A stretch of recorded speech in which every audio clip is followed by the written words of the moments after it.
ini bu maras teme hemlock ko se payong lan na phado yo ong meaning amai hemlock bu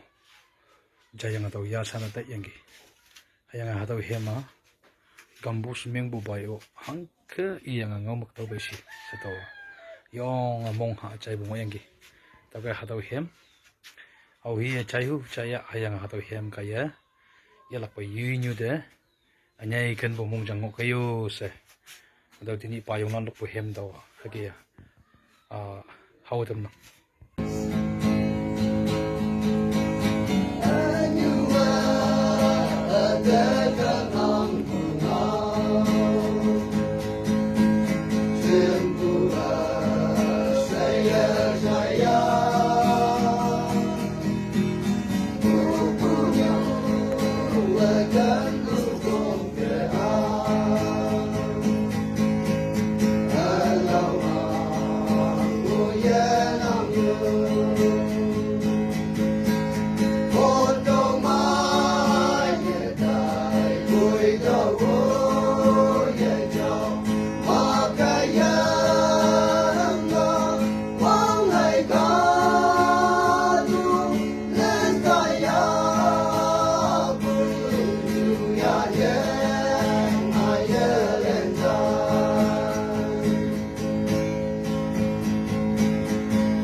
Yeah.